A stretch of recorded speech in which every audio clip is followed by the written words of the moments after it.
எப்படின்னா அதிகமாக உணர்ச்சி வசப்படுவது, ஒவ்வொரு சின்ன சின்ன விஷயத்தையும் ரொம்பவும் சென்சிட்டிவாக எடுத்துக்கொள்வது, மற்றவர்களுடைய கருத்துக்களுக்கு அதிகமான முக்கியத்துவம் கொடுப்பது.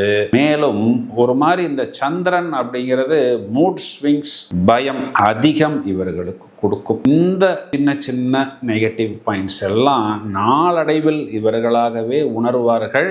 இப்போ இந்த விஷயத்தை நன்றாக யோசித்து நீங்களே கொஞ்சம் யோகா, மெடிடேஷன், தியானம், செல்ஃப் கவுன்சிலிங், தனிமையில் இரவு நேரத்தில் நாம் அழுவதை தவிர்த்துவிட்டு நம்ம எங்கே தப்பு பண்ணினோம் அப்படிங்கிறத நாம் நன்றாக யோசித்தால் நமக்கு ஒரு தெளிவு கிடைக்கும் அப்படின்னு சொல்வது தான் நிதர்சனமான உண்மை.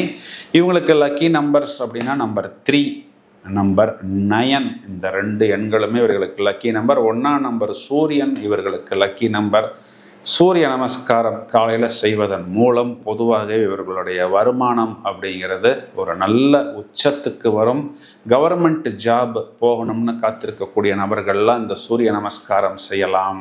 இவர்கள் மன அமைதிக்கும் இவர்களுடைய மன திருப்திக்கும் என்னென்ன பரிகாரம்னா, திங்கட்கிழமைகளில் இவர்கள் அம்மன் வழிபாடு செய்வது.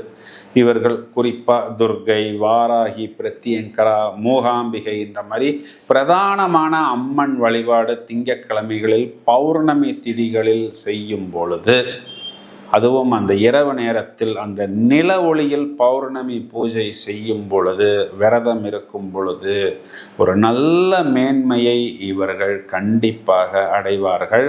இந்த நீர்தானம், இப்போ இந்த பாத யாத்திரை போகிறவங்களுக்கெல்லாம் நீர்தானம் கொடுப்பது, புனித நீர்களில் நீராடுவது, புனித ஸ்தலங்கள்னு இப்போ இந்த காவேரி, கங்கை இந்த மாதிரி புனித ஸ்தலங்களில் இவர்கள் நீராடுவது, இதெல்லாமே இவர்களுக்கு ஒரு நல்ல பரிகாரமாக கொடுக்கப்பட்டுள்ளது.